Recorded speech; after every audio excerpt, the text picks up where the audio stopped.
오늘 이 귀한 말씀을 통해서 우리가 함께 하나님의 은혜를 나누고자 합니다. 우리가 살아가다 보면은 안타까운 순간을 참 맞이할 때가 있습니다. 좋았던 일들도 물론 있겠지만 정말로 안타까운 순간을 맞이하기도 합니다. 기억나시는 일들이 아마 가슴 한편에 한두 가지 정도는 가지고 계실 겁니다. 돈과 관련되어 있습니까? 건강입니까? 관계입니까? 신앙입니까? 각자가 다른 어떠한 목적이나 목표에 따라 이 시간 다르게도 들릴 수 있지만 그 연약한 부분이 오늘 귀한 말씀 가운데 만져지고 하나님의 위로와 평안으로 함께하는 이 시간 되시기를 축복합니다. 오늘 본문에서 이스라엘 백성이 약속의 땅 그 목전을 앞에 두고 다시금 광야로 돌아가는 이 모습이 저는 참 안타까운 장면이라고 여겨집니다.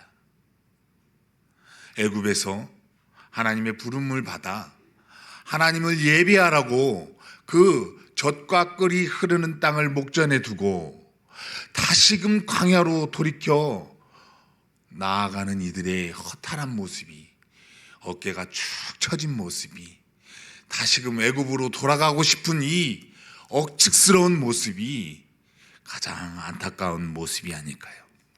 민수기 13장에는 가나안 땅을 정탐한 정탐꾼들의 내용이, 보고하는 내용이 들어져 있습니다. 14장에는 그 보고에 따라 이스라엘 백성의 반응이 나타나 있습니다. 여호수아와 갈렙, 이와 같은 믿음 있는 자가 되기를 다 소망합니다. 그죠? 근데 이와 같은 믿음이 우리의 삶의 현장에서 얼마나 발휘되고 있습니까?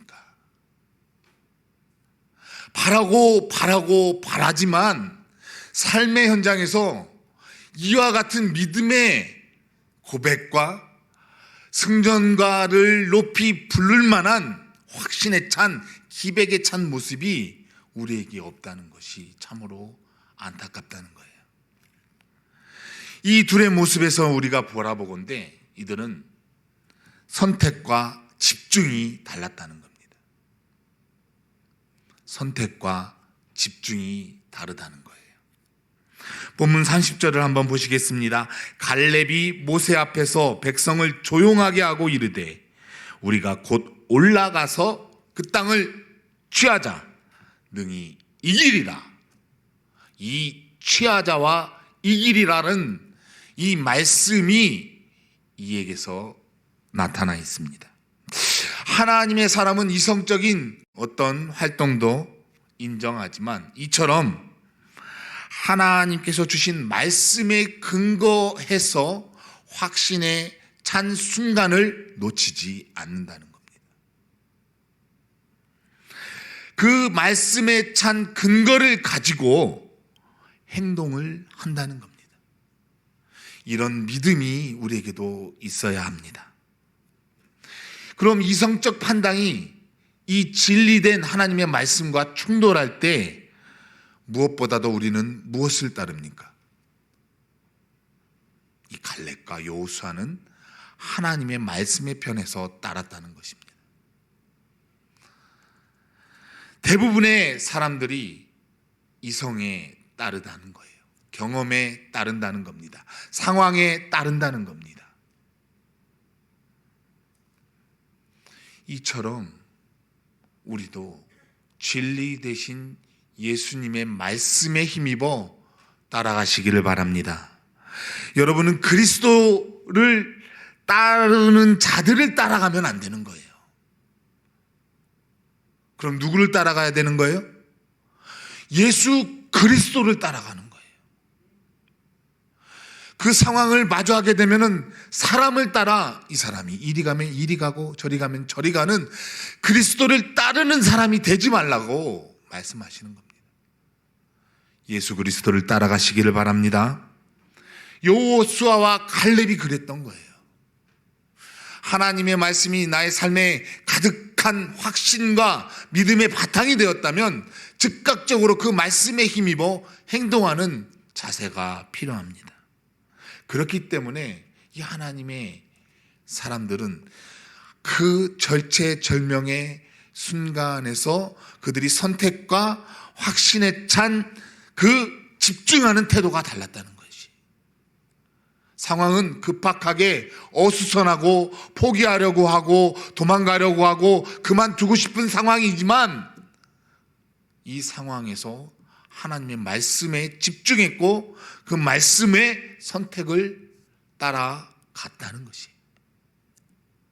우리도 그래야만 합니다. 그렇게 되려면 우리에게 무엇이 있어야 하겠습니까? 하나님의 말씀이 있어야 되는 겁니다.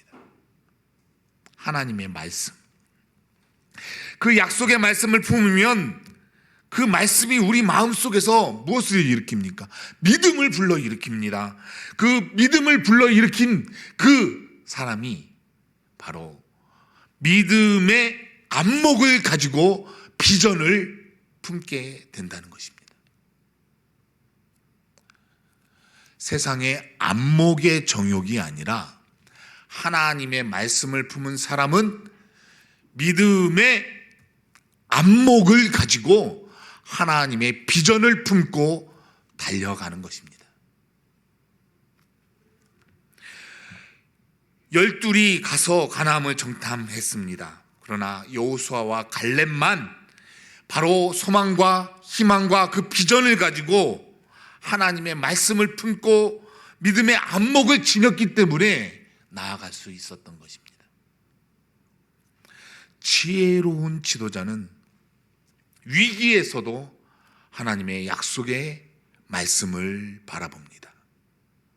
그 하나님 나라의 비전을 바라본다는 것입니다. 무모하고 어리석은 비전도 문제지만 어렵다고 쉽게 포기하는 비전도 문제입니다. 하나님의 약속이 분명하다면 우리는 절체절명의 위기 가운데에서도 그 약속의 말씀을 품고 여호수아와 갈렙처럼 달려 나아가는 것입니다. 그럼 이들이 이성적 판단을 무시했을까요? 그러지 않았습니다. 하나님의 약속을 믿는 신앙은 때때로 우리의 상식을 뛰어넘습니다. 이성적 판단도 뛰어넘습니다. 그리고 생각하게 합니다. 그리고 행동하게 합니다. 왜요? 하나님의 약속의 말씀이 우리 마음판에 새겨져 있기 때문이에요. 옆 사람에게 물어보세요. 당신은 어떤 안목의 사람입니까? 물어보세요. 당신은 어떤 안목의 사람입니까? 당연히 믿음의 안목이 있어야 되는 거예요. 정욕은 나 스스로를 채우고 내 스스로의 갈망과 어떠한 자랑을 위해서 축적하고자 아픈 욕망이지만 믿음의 안목은 하나님의 약속을 상기시키고 그 약속된 말씀의 바탕으로 행동하게 하는 즉각적인 믿음의 삶의 자리로 이끄는 원동력이 되기 때문입니다. 그럼 이 믿음의 사람들이 우리에게 필요한 이유가 무엇일까요? 방향성을 잡아주기 때문입니다. 세상이 우리를 향해 허구맹맹한 소리로 부흥을 외칩니다. 이리 오라고, 이리와 채워가라고. 그러나 믿음의 안목을 가진 사람은 그들에게 방향성을 제시하는 거예요. 결국 10명이 어떠한 일로 이들을 대적했습니까? 반응이 달랐습니다. 이 둘은 약속의 말씀을 상기해서 취하자, 이기리라라는 바로 하나님의 긍정적인 요소로 하나님의 약속의 말씀을 따라갔다면 이들은 어떻게 했습니까? 악평을 하였다고 본문은 우리에게 말씀하고 있습니다. 우리가 정탐한 땅은 그 거주민을 삼키는 땅이요, 거기서 본 모든 백성은 신장이 장대하여서 우리가 그들을 대적할 수 없습니다. 우리는 메뚜기와 같은 자입니다.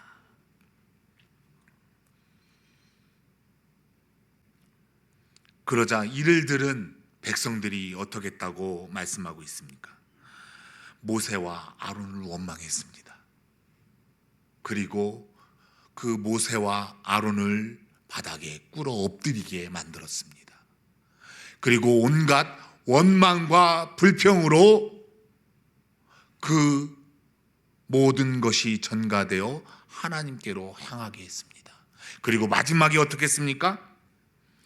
돌을 들어 치려 하던 때에 하나님께서 그의 영광으로 나타나셨다고 본문은 말씀하고 있습니다. 아주 무서운 일이 일어난 것입니다.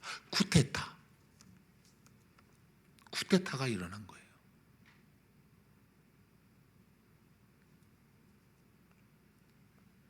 다른 지도자를 세워 다시 애굽으로 돌아가자.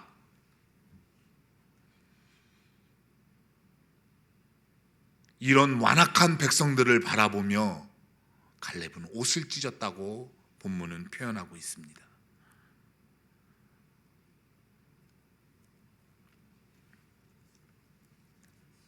그로 받은 결과가 어떠했습니까? 하나님의 징계였습니다. 전염병으로 이 대적하던 무리를 쓸어 엎으셨습니다. 그리고 다시금 엎드려 세우셨습니다. 모세가 백성들을 위해 기도했지만 하나님은 뜻을 돌이키지 않으셨습니다. 악평하고 회중을 선동해서 모세와 아론을 꾸렸던 그 10명은 이 전염병 때 죽임을 당했다고 말씀하고 있습니다. 마치 하나님께 시내산에서 십계명을 받고 기다리지 못하고 황금 송아지를 만들어 반항하던 그들이 첫 번째 계약을 깼던 것처럼 하나님께서 그 약속을 파기하심으로 다시금 이들을 광야로 돌이켜 보내셨다는 겁니다. 우리도 여호수아와 갈렙처럼 위대한 신앙인이면 얼마나 좋을까요? 그러나 대부분이 바로 이 10명 안에, 원망하는 이 백성 안에 포함된다는 것입니다. 우리 인생이 그렇다는 거예요. 극히 소수라는 것입니다.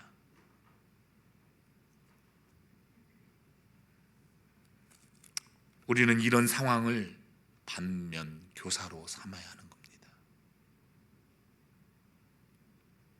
잘못됐습니다. 틀어졌습니다. 돌이켰습니다. 너무 왔어도 너무 멀리 왔습니다. 부정적인 면에서 온전한 깨달음으로 다시금 바꿔야 한다는 거예요. 판을 뒤집으라는 이야기입니다. 진리에 근거하지 않은 허무맹랑한 믿음이 쿠데타를 일으키도록 내두지 말라는 거예요. 하나님을 믿지 않는 사람은 이성적 판단을 우선시합니다. 그들은 다수의 의견을 진리로 착각하고 믿다가 결국 자신의 삶 전체를 송두리째 맡겨 폭락하고 마는 거죠. 폭망하고 마는 겁니다. 다수의 의견을 진리로 믿게 된 사건이 이스라엘 백성이 오늘 본문 안에 있는 내용입니다. 그래, 교회가 다수결로 하는 것을 좋아하거나 맞다고 여기면 되겠습니까? 아닌 거예요. 그런데 대다수 우리 어떻게 합니까? 다수로 하죠.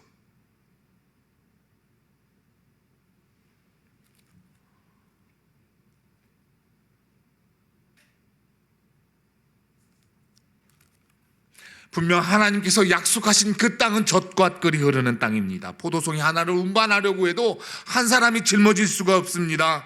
열매가 얼마나 풍성했기에 그저 가서 다 취하고 왔습니다. 그러나 그 땅을, 그 약속의 땅을 두려워했습니다. 겁을 내었습니다. 장대한 사람들에 심취했습니다. 자신들이 너무나도 초라하고 볼품 없었습니다. 사람을 두려워했을 시 이런 현상이 일어나게 됩니다. 그 땅에 거주하는 아낙 자손들의 그 장대함이 두려움을 키웠습니다. 그 두려움이 점점 더 백성들에게 전가되어서 걷잡을 수 없는 죄악으로 나아가게 됐습니다. 매우 심각한 일이 일어난 것입니다. 이것이 바로 하나님에 대한 불신입니다. 원망입니다. 우리도 살다 보면 살아가면서 하나님을 원망하고 불평하고 일에 대해 잘못된 것에 대해 악평하는 일들이 많이 있습니다. 그때 어떻게 하시겠습니까?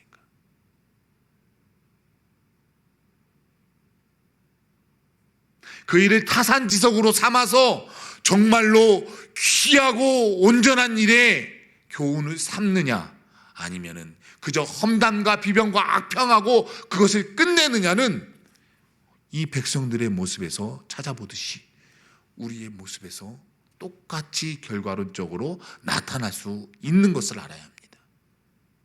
그렇다면 내 개인적인, 내 가정의, 우리 공동체의, 이 민족의 반복되는 일들 가운데 아직도 그 일에 악평하거나 어떠한 지나온 일들에 대해서 감사와 은혜를 잃어버리고 다시금 반면교사로 삼기보다 오히려 원망하고 불평하고 그 모든 일에 다시금 후회와 한탄과 미움과 원망만 있다면 오늘 이 말씀이 우리에게 주는 교훈은 돌이키라는 것입니다.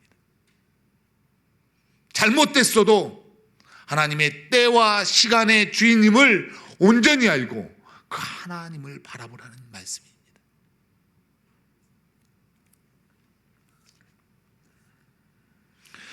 이들이 결정적인 실수가 이성적 판단만 있었던 거예요. 눈에 보이는 것만 믿었다는 겁니다.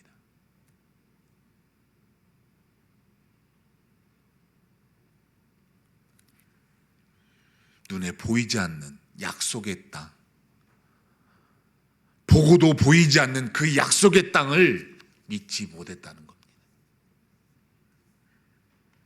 하나님의 백성이라고 다 하나님의 백성답지 않습니다. 하나님의 약속을 받은 민족이라고 해서 다 하나님의 약속을 품고 살지는 않습니다. 이것이 우리의 모습입니다.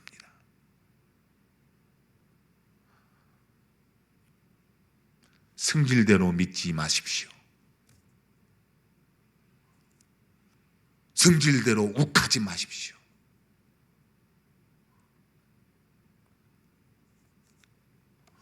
가정의 달 돌아봐야 할 것은 바로 우리가 가야 하는 그 길이 하나님의 약속의 말씀을 믿고 나가는 온전한 길인지, 아니면 내가 바라보고 내가 원하는 대로 가는 그 길인지 우리 개인, 가정, 공동체가 다시금 목도해야 될 현장이 될 줄로 믿습니다.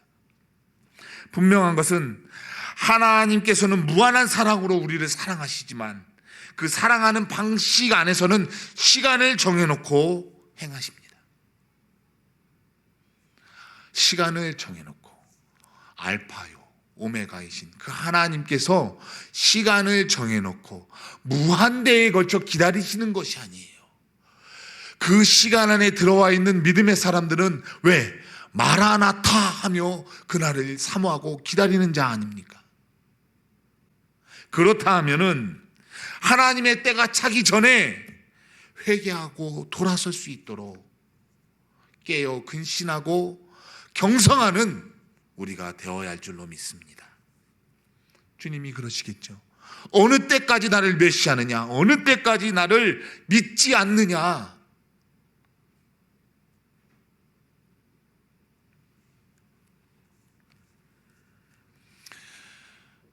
악평하는 상황에서도 소망을 외치는 진주문의 성도님들 되시기를 바랍니다.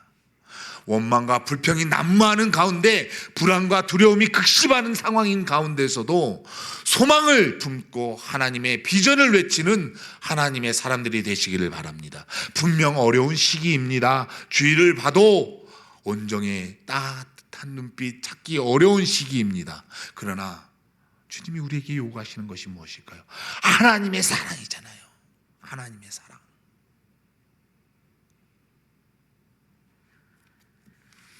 친히 도우시는 하나님을 확신한다면 그 하나님의 사랑과 기쁨을 전해줄 줄 아는 성도가 되어야 합니다. 절망시키는 사람이 되면 안 됩니다. 소망을 거꾸로 엎어치는 사람이 되면 안 됩니다. 짓밟아 부셔버리는 사람이 돼서는 안 됩니다. 다독여야죠. 아낌없이 살펴야죠. 물을 줘야죠. 아낌없이 내어줘야죠. 그것이 복음입니다. 복음은 모든 사람에게 구원과 생명과 기쁨을 전해줍니다. 이 복음을 품고 사는 사람들이 그래서야 되겠습니까? 스스로를 돌아봅시다. 나는 믿음의 안목이 있는지, 나는 믿음의 안목이 있는지, 나는 믿음의 안목이 있는지.